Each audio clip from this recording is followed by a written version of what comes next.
Here we go. Good morning, good afternoon, good evening to all of you, wherever you are in the world today. Globally, we know that we're in 130 countries around the world, and welcome.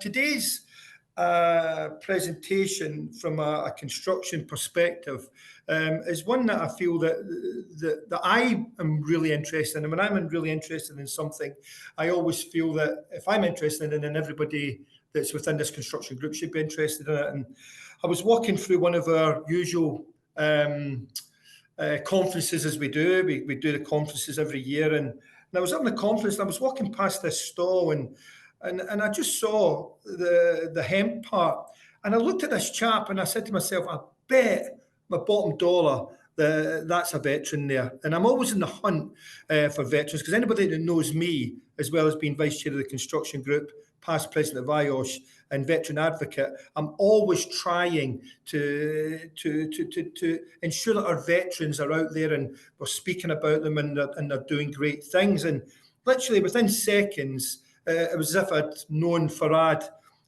most of my army career, and indeed when we started talking, we know very similar people. In fact, we probably crossed each other at some stage on the rugby field. But the great thing about this that intrigued me with the work that Farad is doing is this use of hemp in the construction industry. And when I look at the stats that we all know in terms of our industry, you know, over 70,000 down in terms of competent labour, and people retiring early and having all sorts of aches and pains. Not only did I have a good chat with Farad, but I asked him if he would be very kind enough to give up some of his very busy time, and believe me, he is very busy, to come and chat to us today. So without further ado, I'm going to hand you over to Farad. He's going to tell you his own story, how he got here, what he's doing and what he continues to do, and then we'll do some Q&A afterwards. So thanks so much for your time, Farad. Over to you. Thanks very much, Jimmy, and thank you very much for having me. Absolute pleasure to be here, and any opportunity I get in order to talk about what I'm going to talk about, I take with two hands. So what I'm going to do is I'm just going to share my screen. The scope of the presentation will be a quick introduction on the company and myself. I will then talk about how specifically construction and the physical requirements of it take its toll on the body. Then we'll just give a bit of background on exactly, you know, what is CBD, how it works, how it was discovered, the legalities around it. This is a big one, and a lot of misconceptions out there, and opportunities like this allow me to speak to people, talk to them, educate, if you will, in regards to how it actually sits both within the UK but globally as well. Why you should use it, the industry itself, because it's a burgeoning industry, it's new. And I will then talk about what's out there to explain exactly what you can and maybe should be looking at utilizing, and then I'll talk a little bit about a brand called Hemp, and then take some questions. So before I get into it, I just want to do a couple of definitions for everyone out there with regards to how I see this. The first one is defining medicine. Healthcare International Research is not a pharmaceutical company. We don't make drugs. So specifically for this, defining medicine would be as it says there. It's going to be a substance, be that a liquid or a pill, that is there for a treatment of illness or injury. And just to define legal, meaning allowed by law. That's just something I wanted to get out there so everyone knows that we're singing from the same hymn sheet. Amir, the poll, is the first one being done, or do you want to do anything with that now, or shall I jump straight in? I'll just put the first one up now.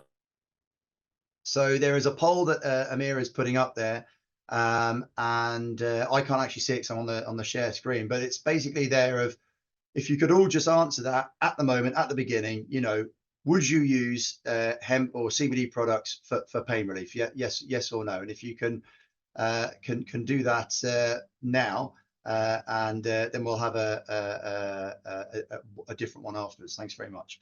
So getting into it, Healthcare International. So we specialize in the manufacture, distribution and retail of what we consider to be the best in class, legally registered cannabinoid based skincare and health products. And we try very hard and symbolize the best of what's available out there.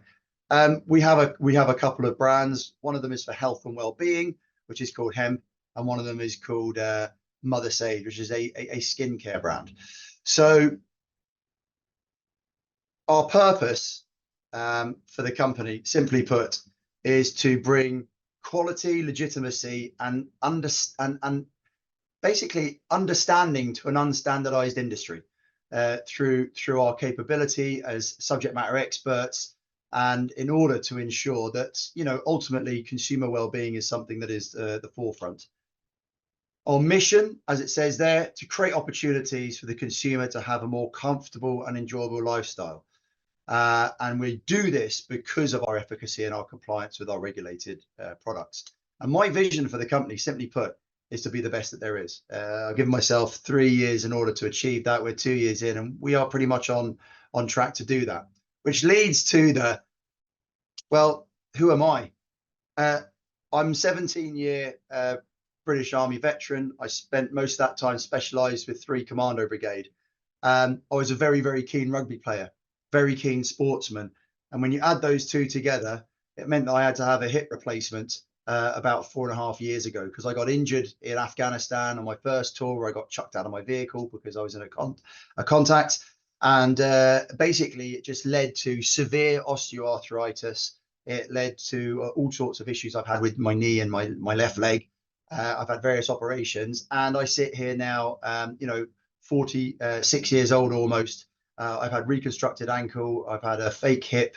I've had a split kneecap that's recovered itself. So I've got a well-used machine, a well-used body, and I became quite heavily reliant, is the word, on opioids, on cocodamol, diclofenac. I used to sit in the before we went on exercise, before we went and did any rugby, before we did any patrols, we would hand out ibuprofen like it was packets of sweets. And I'm not sure how many people who play sport, or who might just pop a Brufen, a 400 milligram Brufen, before you go and do anything, but that's not normal. And I realized that that's not normal. And I realized that my liver probably wouldn't take this for an extended period of time. So I started looking for alternatives, and I came across cannabidiol acid, CBD.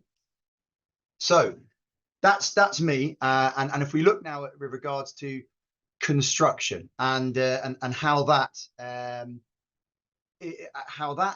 the body is utilized. So a lot of what I'm going to explain here is open source material. What I've got specifically here is published by the Society of Occupational Medicine, the British Society for Rheumatology, and the Office for Health and Improvement. Arthritis it's an umbrella term that covers about 200 musculoskeletal conditions affecting 10 million people in the UK. These disorders include arthritis. It's the second biggest cause of ill health absence, resulting in, you know, almost 31 million working days lost. Just last year alone, 1/5 of all sick leave. Minor ailments such as coughs and colds account for 34 million days in absence. So, you know, many MSK conditions are preventable if risk factors are identified early, and interventions to reduce risk are implemented at work, at home, and the wider environment, which makes good business argument for addressing the issues.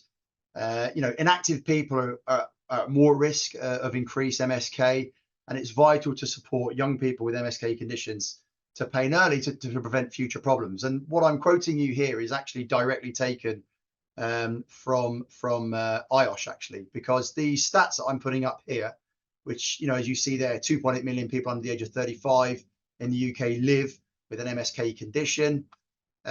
Depression, 4 times more common in people with chronic pain than those without, and 68% of those with an MSK condition say fatigue impacts daily activities. And this has all been taken from the Musculoskeletal Health Toolkit from the IOSH magazine. So we get into what is CBD. CBD is one of 113 cannabinoids from over 400 chemical entities found within the cannabis and the hemp plant. Now, one thing I'd like to just confirm, there's with regards to cannabis. Cannabis sativa, think of it as an umbrella. You then have two major plants, one being the marijuana plant and one being the hemp plant. Marijuana plant is extremely heavy in what's called THC. That's the psychoactive element that you use to get high, in essence, recreationally. And the hemp plant has a very low THC and is very high in CBD, which is where we derive ours from. So CBD, as I said, one of 113 cannabinoids from over about 400 chemical entities found within inside the plant, which has medicinal benefits. It doesn't get you high because, as we said, doesn't have the THC element within that. So what does it do? CBD interacts with your endocannabinoid system, which is a complex cell signaling system inside everyone. The endocannabinoid system plays a role in regulating a range of functions and processes in the body, not limited to, but including the likes of sleep, mood, memory, reproduction and fertility, chronic pain, bone remodeling and growth, inflammation and other immune responses, cardiovascular system functions for muscle formation, and skin and nerve function. One thing that a lot of people don't realize is the endocannabinoid system, the ECS system, it is something that is inside every single one of us. We naturally create cannabinoids, and we have done since birth. The colostrum inside a mother's breast milk contains cannabinoids, which are utilized in the very early stages of life when babies are feeding. And things like, cannabis used to be something that grew naturally, hundreds of thousands of years ago. It would grow naturally, and animals would ingest grass. They would also ingest the cannabis that grows amongst it. And we would consume the animals, we would drink their milk, we would consume the cannabinoids. And we have a system inside us that when it then interacts with cannabinoids, our system knows exactly how to utilize them to best effect. So, and homeostasis is ultimately what we want to achieve. Whenever you get a breakout, if you get stress and your skin gets a breakout, it's because your body homeostasis isn't sitting at that level playing field. So, and with homeostasis being the state of a steady internal physical and chemical condition, it's maintained by basically all of your living systems. And all of the above that I mentioned have a role in maintaining balance within the body. And if any of these functions are influenced by external factors, be that inflammation, pain, skin conditions, etc., the ECS fires up and will help your body kind of retune to homeostasis. So how does it actually work, the endocannabinoid system? Well, it's because you've got CB1 and 2 receptors, and it involves 3 core components: endocannabinoids, receptors, and enzymes. Endocannabinoids are also called indigenous cannabinoids. They're molecules that are made by your body. They're similar to cannabinoids, but are produced by the body, as we previously spoke about. Receptors are found throughout the body, and the endocannabinoids interact with them in order to signal the ECS to take action. And there are 2 main endocannabinoid receptors that we have. We have CB1 and CB2 receptors, and you can see in the picture there, identified in the green and blue. CB1 receptors are mostly found in the central nervous system, and they're moderators for your memory, mood, motor functions, perception of pain, stress response, and thinking. And CB2 receptors are mainly found in your peripheral nervous system, especially in the immune cells, and they control signals from your bones, your immune system, respiratory tract, skeletal muscle nervous system, and cardiovascular system, as well as moderators of inflammation. And enzymes are responsible for breaking down the endocannabinoids once they've carried out their function. And there's 2 main enzymes that are responsible for this, which are fatty acids and monoglycerol acid lipase. But it's quite technical, and I'll be the first to say I'm not a scientist, but this is how the body utilizes the CB1 and 2 receptors and also the enzymes in order to utilize the CBD once it's in the system. So, well, let's then moving on to CBD, because this is a large part, something that people don't truly understand, because most people, when I speak to them with regards to CBD and ask them about where they think it came from or what it is, most of them think it's something that was discovered maybe 20 or 30 years ago about America or Canada or something like that, despite the fact that it's been used obviously for thousands of years. We all know about Eastern medicine. But actually in 1940, the iconic organic chemist Roger Adams, who many believe was the leading organic chemist of his time, identified cannabidiol from Cannabis sativa, from the plant. They called it the Minnesota wild hemp. And at the time, the cannabidiol isomerism, which is basically its chemical structure, was not recognized. And despite this, he's not often given credit for the discovery, because while he identified CBD, he didn't describe its chemical makeup. So he kind of found this thing, he knew what it was as CBD, but he was unable to go any further into that. And one of the reasons for this was that the technology to do so hadn't been developed yet. It wasn't until the 1960s that its absolute configuration was determined and synthesized. And research into cannabinoids from that point of view has been happening in the Czech Republic, what used to be Czechoslovakia back then, since the 1950s. And in a paper released in 1955, Professor Jan Kabelic laid the basics of scientific research into the healing effects of cannabis and convinced his colleagues at the medical faculty to investigate further. So Professor Zdeněk Křečký and a chemist, František Satnový, were the first to isolate cannabidiol acid, or CBD. And in 1963, Professor Satnový published his work, where he stated the absolute configuration for CBD and THC. And actually 4 years later, Professor Ralph Mechoulam from Israel independently determined the same configuration. Now, a lot of people think Israel were the first to do it. Now, the reason why people think that is because this was done in Czech, and a lot of the research and science back then was held centrally behind, in essence, the Iron Curtain.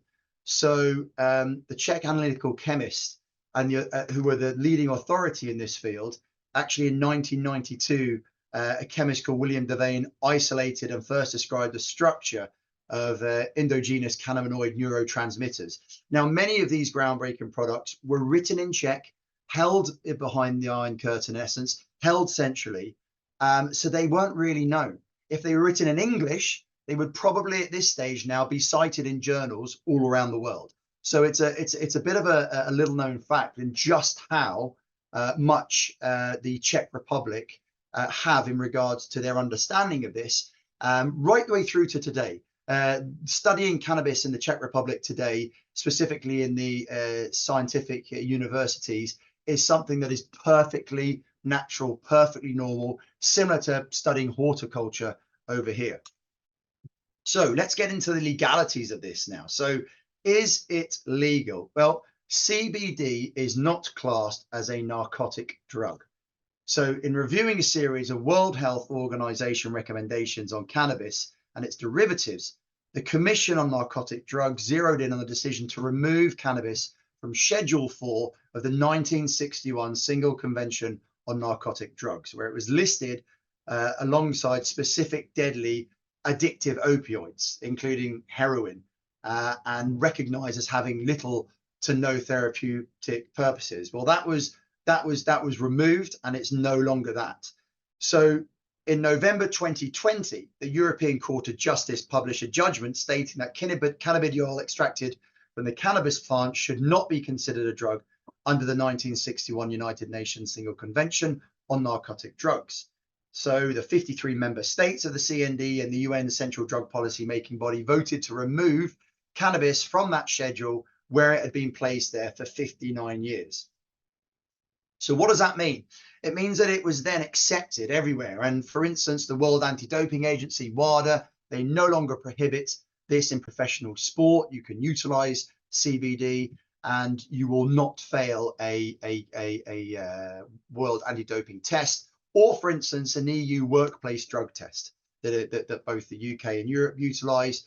You will never fail for testing positive with CBD. And, you know, the UK Government Office of Product Safety Standards in 2020 To strengthen their evidence base in this area, the OPSS collaborated with an interlaboratory ring trial to develop suitable analytical methods to determine the purity of CBD containing products and to improve the quantification and control of cannabinoids. The project was led by the government chemist and funded by the government chemist program, the Food Standards Agency, and the Home Office and the Office of Product Safety Standards. And it was carried out in collaboration with Food Standards Scotland and the Defence Science and Technology Laboratory. Many international laboratories participated in the trial to compare methods and the results from a range of products, resulting in the OPSS granting registration and certification for specific products containing CBD. So that then leads it on to, okay, so we now know where it is, what it is, how it was discovered, where it's come from. It's legal. So why use it? Why get involved? You know, well, non-steroid anti-inflammatory drugs, NSAIDs. These are your profins, you know, your proconazole, etc., etc. The reliance and use on painkillers is extremely large in both the general population as well as athletes. There is an opioid crisis within the world. The US have an extremely large one. The UK, we have huge dependencies on people that are taking anti-inflammatory drugs. Therefore, having a legal alternative to swallowing painkillers that doesn't require ingestion, it bypasses the liver and the kidneys, and is an alternative that puts health and well-being at the forefront, you know, is something that I think is absolutely critical to get out there. It's as I said earlier on in my presentation, you know, it's well known and accepted the fact that many athletes and players take things like ibuprofen prior to matches or training. It was reported in the British Journal of Sports Medicine, where they cited a high prevalence of medication use in professional football tournaments, including things like the World Cup between 2002 and 2014. So the use of medication in international football, for instance, has been monitored since 2002, the 2002 FIFA World Cup, and team physicians were asked to provide information on prescribed medications 72 hours prior to each match on every single player. And as reported by the British Journal, 69% of adult male players reported using medication, with more than half the players using non-NSAID drugs, with up to 1/3 of them using it between every single match. So, you know, I focus specifically on sport because it is something that is a physical requirement for their job, very similar to physical labourers. And it was reported by the BBC that elite footballers abuse the legal painkillers, knowing about the risks there, but they do so anyway because of the pain that they suffer, or the chronic pain that they are suffering. So CBD is natural, and when you remove the non-natural use of the chemicals that are inside painkillers, and you have something that is natural, then actually there's exactly a reason why you should be using, or why you should consider to use CBD, because ultimately, very similar to how paracetamol originated from the bark of a tree, you know, before it was synthesized, CBD is natural, and it is the most potent natural anti-inflammatory in nature. However, the CBD industry, if you want to call it that, is in huge disarray. Other than those that are regulated inside the pharmaceutical or the cosmetic, it does not have an overarching governing body. And therefore, even the most mature markets like the North America or Europe, the quality of their products is still very weak. I'm sure there's a lot of you out there that have probably tried it and gone, well, didn't really do anything for me, you know. Companies lack the proper expertise for standardization. Testing reports of CBD products show that only a small percentage of products have exactly what is stated on the tin. In fact, a couple of years ago, we did a small study where we went and bought about 25 to 30 products that are readily available on the market in Europe and the UK, sent them off to our lab to have tested. And there was only about 28 of them that came back that actually that didn't have written on the label what was actually inside of it. So only 2 of the products of the 30 odd products had what was inside written on the label. The rest didn't. The market is extremely fragmented with many players, and it presents a huge opportunity with regards to individuals to utilize it, but also there's a lot of rubbish out there. There's a lot of misnomer, there's a lot of misunderstanding, and there is a huge lack in scientific expertise. Very few CBD companies have the formulation experience to create quality products that lead to people having faith with inside the product. So it is essential that there is somebody out there that pushes forward with regards to the research and the quality of use in regards to these products. So what is available out there? Well, you've got 3 specific ways of utilizing CBD. You can ingest it with, gummies, tinctures, drinks. You can vape it, and you can rub it on. With CBD, the main thing is what's called bioavailability. Bioavailability is your body's absorption of CBD from the application area to the bloodstream. Some hemp-derived CBD products maximize bioavailability better than others by allowing more CBD to enter the bloodstream without metabolizing or breaking it down. We advocate very much for topicals, and topicals have a bit of an issue themselves because the skin serves as a barrier of sorts to keep substances and elements out from entering your bodies. However, the cannabidiol molecules from CBD topicals, they don't necessarily need to reach the bloodstream because they bind and stimulate the CB2 receptors we spoke earlier within the skin that make up part of the endocannabinoid system that we also spoke about previously as well.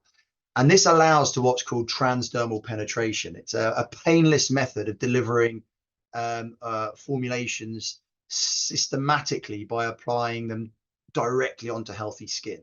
And the formulation, be that a gel, a balm, or an oil, initially penetrates through the stratum corneum, which is the top level of your skin, the outermost layer of your epidermis, and then passes through the deeper epidermis without accumulating inside the actual dermal layer inside the skin itself. So the most important thing is, okay, well, if we ingest it, we have to still get into the liver and the kidneys. If we vape it, I think we all understand the issues with vaping now in regards to how it's then inhaled into the lungs.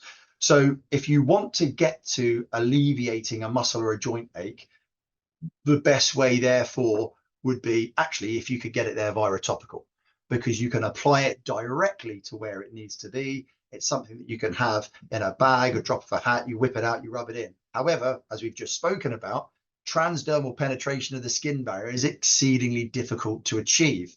But that is what we have managed to achieve in regards to what we have put out there and why Jimmy saw us. Our brand is called Hemp, and our formulators and scientists have world-class expertise in research and development, as well as decades of experience of formulation in combining bioactive ingredients to deliver a desired outcome. Our scientists have been formulating this for years because our research and development is based on the Czech research of 60 years. Our formulators have 30 years of independent formulation experience, and they're using 60 years of R&D in the Czech Republic. Our European office is based in Prague. Our research and development, our manufacturing facility, everything we do is with our science. We are the ones that have got a direct link into the ability to use the R&D, the 60 years of history for our products. And we have a huge global university network, extensive equipment and resources at our disposal, and an internationally certified analytical laboratory, which results in legally registered topical products to aid in the management of inflamed muscle, joints, or skin. And most importantly, if it's made with natural ingredients and it's safe, it means that with regards to things like physical labor in the construction industry, the use of, being able to utilize it and then continue doing your job with power tools or heavy machinery, it's not affected by that. So we have 60 years of cannabinoid R&D. We've got 30 years of experience. When I started this and I went and I left the army, I used that military mentality of going to the horse's mouth, finding out, okay, I know this CBD stuff works because I've used it, but where is it from? You know, why is it not more readily available? It all came down to the fact that there was very, very few legal products, very few products that had scientific research and development behind them, and that's the route that I went down when I started this company. The products that we sell are legally registered on the UK Office of Product Safety Standards. They are compliant as a cosmetic topical, and we sell them globally. We are in all the places that you see there across the world. We're one of very, very few companies that have the ability to do this domestically inside countries such as India or Brazil because of our efficacy and our regulatory compliance. We are endorsed by both professional athletes and industry leaders. We are efficacious and safe, and it reduces the dependency on opioids and NSAIDs. And as a quick story, we were at a show called the BBC Gardener's World, and there was a Makita representative who came up to us, and we ended up giving some of our products away, and they were utilized by people who were doing an 8-week project build on a house. About 2 or 3 weeks later, I was contacted by the project site manager, who basically said to me that he had given it to a couple of the guys that do the floor screening, and they have some bad knees and would expect them to take maybe a half a day off here and there throughout the build, and basically stated that utilizing these managed to ensure that that wasn't the case, and that they felt much better in themselves because they didn't have to take time off work because they ended up with this chronic pain. And also it was something that allowed them to then not have to continue the build longer than it should be. So that's when with regards to the construction, it suddenly came to us that there was a huge demographic of people that were utilizing this, and actually we weren't really addressing it in any way. So therefore, you know, less physical pain, you're in a better mental state. We currently are involved with health and fitness. You will find hemp in health centers and wellness resorts. You'll find us in professional sport, rugby, MMA, strongman, motorsport, track athletes, etc., etc. We are in GP surgeries, private practices, physiotherapists, chiropractors, podiatrists. The garden centers are a huge one. Lots of people suffer with chronic issues with garden centers. Again, it's very much like the construction issue with physical uses, walking and hiking. And ultimately, we hope to be supporting the construction industry with regards to ensuring that we can provide some kind of safe alternative, not instead of. We are not anti-farmer. We are instead of. You know, if you are unlucky enough to fall off of a ladder or something and break a leg, rubbing a gel will not heal that, but it might facilitate your recovery afterwards. So feel free to follow us on any of our handles. I myself am on LinkedIn. I'm constantly doing updates and talks as well as the company. That's where we are, and I'm more than happy to take any questions. Before I do that, I have a short video that I would like to share with you with regards to what some people have said with this use. If you could just bear with me, I will play this, and then more than happy to take some questions.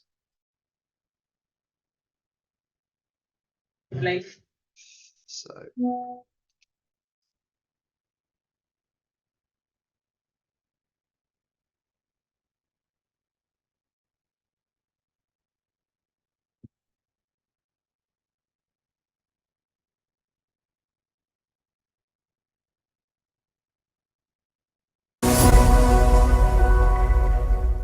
Well, I've had a frozen shoulder for around 5 years now following an accident, and this stuff, put it on and already I have more movement in my arm. Unbelievable, and it smells gorgeous, so absolutely brilliant. Thumbs up for me.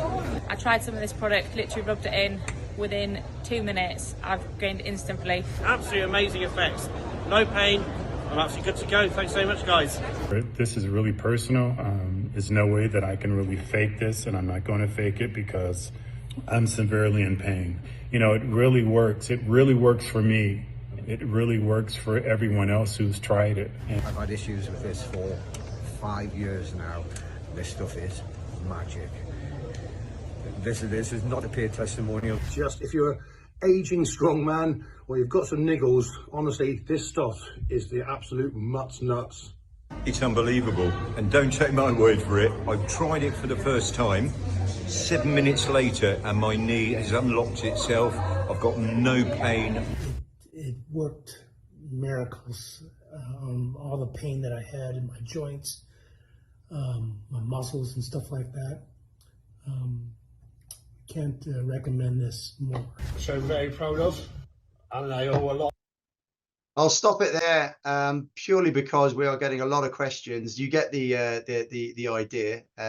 What I'll do, Jimmy, I'll hand it over to you now because this was always, you know, there are always going to be lots of questions. Suffice to say that, you know, if anyone wants to see that, it's available on our socials, etc. But you know, that's real people giving real feedback. And just to finish off, before I hand over to you, Jimmy, the reason why I'm doing this is because as I said, this is something that I feel I need to ensure that other people have the opportunity to at least know is available. So more than happy to take any questions. Jimmy, if you want to decide which ones for me to answer, because there's quite a few there, I'll hand it over to you, buddy. Yeah, no, thanks very much for adding, and very interesting. For some reason, my camera's not working, but hopefully everybody will be able to hear me. We knew this was going to be a topic that some people would be asking a lot of challenging questions to it. And we've got a challenging question now. I just need to preempt before I answer this question. Nobody is saying, everyone, that this is a new way of protecting people from poor health and safety. That's not what we're saying at all. So, you know, I've got a question here from Fabian saying, why are we as safety professionals recommending painkillers as a solution to poor health and safety? Well, that's not actually what we were talking about, unless I was listening to something different, Fabian. But basically, I'll go on with the rest of the question for you, Farad. And basically, the rest of the question comes out as we should be changing the work for the employee, not dosing up with the employee with painkillers. Well, I think we need to look at actually what was said. Also, it's for medical practitioners who should be recommending painkillers for people, but I, for one, would strongly be against the administration of CBD and would consider that companies that offer this a solution as a poor moral standard. Well, I think we're going to have to agree to disagree on that, but that's why we have these great, challenging conversations. Farad? Yeah, I mean, look, at the end of the day, it's great to have this. Fabian stating there, why we say recommending painkillers as a solution to poor health and safety. My entire presentation was about not taking painkillers, because that's the issue that we have got, is the fact that people rely on taking painkillers. My presentation was basically just to state that there is something else out there that's available, something that's got some decent science behind it, that is natural. So I think there's potentially just maybe a bit of a misunderstanding there, because I absolutely agree. You know, if you don't need to take painkillers, then you shouldn't be taking painkillers. I believe I started the entire thing with the fact that my company and this started because of my reliance on painkillers. So exactly. That's a bit of a misunderstanding there. I hope that comes across okay, Fabian, but thanks for the question. Another one, Ian Ritson, another good question here from Ian. Can I clarify that the test information, you will not fail a workplace drug test, however it will show up in the test. Therefore, I'm assuming that we should declare it whilst we're using it. Well, as you know, I'm using it for myself on my knees, and I declared it with my principal contractors as well. So, yeah, another one for you, Farad. Yeah, so basically this is one that always comes up, and we get it a lot because obviously we've got lots of people in the army that are using this and they get CDT'd all the time. So simply CDT standing for what again, Farad? Sorry, compulsory drug test. So the army get a lot of compulsory drug tests, and it's done to the army's compulsory drug test is actually the same standard as the European Union workplace drug testing standard. So what the issue is whilst CBD, cannabidiol acid, CBD, has been removed from the prohibited items list as such, it is the only cannabinoid that has. And what happens is if you take or use a product, a CBD product, that hasn't had the other cannabinoids removed from it, and you test positive for the other cannabinoids, i.e. THC, that is what you will fail on. So it's not failing on the CBD, it's failing on the other cannabinoids that during the extraction process that has been done, because, you know, this is an unregulated industry to a certain extent. And that's the problem that people have, because you can almost make this stuff in your kitchen and put it out for sale. This is what the UK are coming down on. That's the reason why our products, why we decided to go through the topical route and have them registered as a cosmetic topical, because then at least we can go through the OPSS standard. So you absolutely can utilize this, but you will not have a positive test for instance, THC by using this. And we've got, you know, we've got professional athletes as well as the army that have been using this for a long time, and we haven't had anyone yet. Okay, right. Just quickly as we go forward there, Farad, just need to try and get these answers shorter and sharper. And you keep going in and out with your voice, mate. I don't know if you're moving about because I can't see you. So apologies. Just as short as we can so we can get through them all, mate. Is it addictive? No. Good. Is it allowed to be are we allowed to carry CBD out of the country via flights, especially into the USA or the UK, vice versa? You can carry it to and from if the country allows CBD, US and UK, Europe. Yes, there are countries in the Middle East and Asia, China, for instance, that still don't allow it. That is something that you just have to ensure. Same as a lot of other things that you can and can't take into countries. You'd have to just check that prior to flying. But US and UK, no problems. And that was a question from Basu, I think it was. What are the challenges and opportunities in using cannabinoids for pain management and other medical condition? I think you might have answered that part of already. I mean, the challenges are just getting people to know that it's out there, and that actually there is a reasonable amount of science now and efficacious products, you know. So it's always going to be a challenge because there's always going to be a connotation with CBD to cannabis. It's slowly getting better. So things like this always help that. I've got an anonymous one. If an employee tested positive for CBD while at work, we've already sort of answered that one. Well, Jimmy, let me jump in. Testing positive for CBD is not an issue. Yeah. CBD is fine. That's what we're trying to get across here. That's right. Yeah, good. The next one, does it contain THC? Ours don't, others do. And that was from Annie Scott. That was Annie Scott. Thanks, Annie. This is where regulatory compliance comes into it. There are lots of products out there that I would definitely not take. And there are products that are. So you have to just ensure that if you want to take it, you got to make sure that you take it, that you buy it from a reputable company that has a reputable, research capability, and that what you are getting is what is saying is on the label. What is the difference between CBD hot and CBD ice? That's from Judith Thomas. Great question, Judith. Imagine you have a really sore back and you want to put a hot water bottle against it. Imagine you have just pulled a muscle in your back and you put an ice pack against it. So we generally find that most people that suffer with a chronic condition seem to like the heat because it increases the amount of red blood cells to the area. And the ice is exactly like putting an ice pack on. Imagine rolling an ankle, you've just sprained something, you put an ice pack on it, the ice goes on it because it constricts it. So that's the difference between the two. If you're using this ointment, does it affect you if you're driving plant, Farad? No. There is no psychoactive effect in the use of CBD. Okay, from Tom Patterson, personal user of CBD, and I've had lots of very interesting conversations with health and safety professionals who are appalled about me using a cannabis product, despite openly discussing using painkillers like sweets and a number of incidences of reliance on other people's prescription drugs. So exactly what we're talking about there as well. Thank you for that, Tom.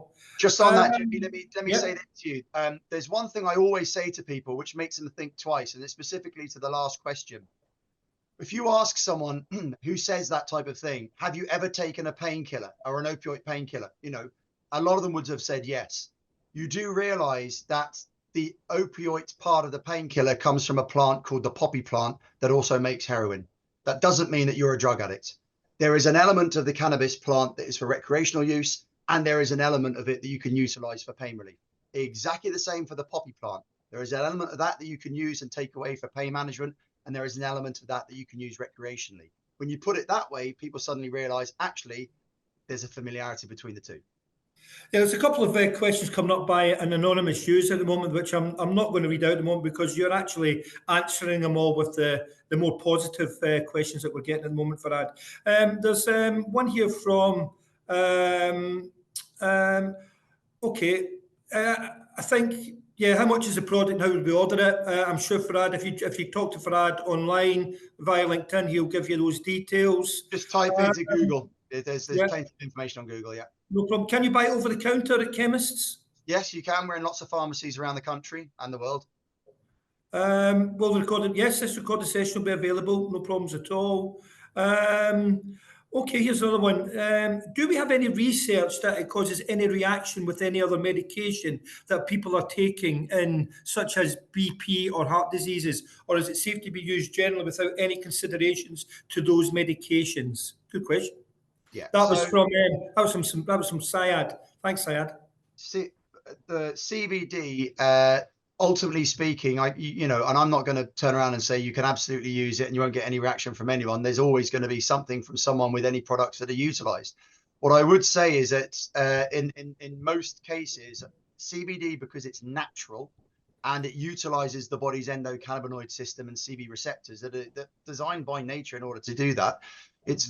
I have yet to hear of cases of people that have suffered any kind of significant issues whilst using CBD, other than the fact that the CBD they have used maybe hasn't come from a reputable company, maybe has terpenes, heavy metals, has pesticides, hasn't been extracted, but that type of thing, absolutely. But ultimately speaking, with regards to what we have on the market, we are yet to have any issues or anyone say, and we have everything that we use is natural. So all of the ingredients in our products are natural.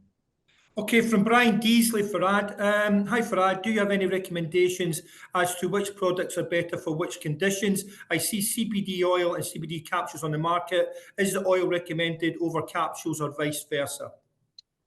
Well, for me personally, I would stay as much as I can, specifically if you're talking about whatever your ailment is. If your ailment is something to do with muscles and joints, I would always advocate for a topical, because a topical can get through directly to where it is that you're applying it, and it can do what it needs to do. If the topical is efficacious, works, penetrates the skin barrier, and is able to do what it is. If you want to use it for anti-anxiety or depression, then you would have to, then using an ingestible would probably be the better way to go. So it really does depend on what it is that you're trying to utilize CBD for. Brilliant. Thanks, mate. From David Jeffrey, where would this sit with the HSE during enforcement? Where would this sit with the HSE? Well, CBD there's nothing illegal about it. It's a perfectly legal ingredient to use. The issue that we have is when you use CBD that hasn't maybe had the research, the manufacturing standards, the compliance, the regulatory compliance into its manufacture, and it's got something else tied into it, and that's what you end up testing positive for, that's the issue. It's because it is an unregulated industry. That's the reason, for instance, that Healthcare International Research has gone down a topical route, because with topicals, we can then actually put it forward to the OPSS for our registration. Brilliant. Another great one from Alan Woodage here. A good session. I would suggest we may need to increase our knowledge on drug and alcohol testing. There seems to be some knowledge gaps and or poor practice out there. What would you say to that, Farad? I agree. I think that there's elements, this is, for me, coming along here today was in essence about potentially just opening up, maybe getting people who might have thought otherwise to maybe reconsider or think that there is an alternative. We are not anti-pharma. We are not against the use of, we're just saying that there is an alternative that you could utilize at the same time.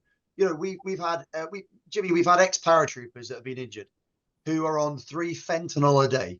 3 fentanyl a day, and one of them has gone down to 2. Do you know what? That's a win. That's an absolute win as far as I'm concerned, because they take one at morning and in the evening, but the afternoon one, they're now utilizing a topical from us. And actually, so for me, with that alcohol, drug, any of these policies, constant review is needed. Okay, cool. I think I've got another question here from, just trying to find them because it's moving so fast here. Luke Wildsmith, you need to be a little bit patient, Luke. I will get to you, mate. That's why we're rushing through these, pal. Has the use of CBD oil in occupations, specifically the construction industry, using heavy plant, machinery, etc., been consulted with the HSE? Has that happened yet at all, do you know, Farad? Not as far as I'm aware, because, I mean, first and foremost, we were the only company that was selling, or at least promoting, a product that we've got inside the construction week when we were there. So I don't know. What I would say though is there is a huge amount of people that are asking questions about can we? It's always to remember that CBD, cannabidiol acid, is legal to use in the UK. So if you're buying and using CBD, it's already, because it's allowed to be used. It's not something that needs to have a separate ruling on it. Okay, good. No, keep going, mate. Just because it doesn't require a set, because now THC is illegal, and absolutely, that's something that if used recreationally, and then you are subjected to a test and you fail it, a workplace standard test, then absolutely you have broken the law. But the law does allow CBD to be used as an ingredient. I've got one here. Why are you targeting the construction industry over other manual industries? Well, we're not. This is just the fact that I popped up as the vice chair of the construction group, met someone interested in it, and thought it'd be interesting for our members to hear about. Is that about right, Farad? Yeah, I mean, we are in every, as I said there, we're in health and leisure, we're in GPs, private GP practice, surgeries, chiropractors, we're in the gardening industry, we're in the sports industry, we're everywhere. Construction we have a lot of people that utilize our products that are manual laborers. Construction was just something, as I said, we saw you there, Jimmy, and we saw potentially that this was a demographic that we hadn't approached in any way.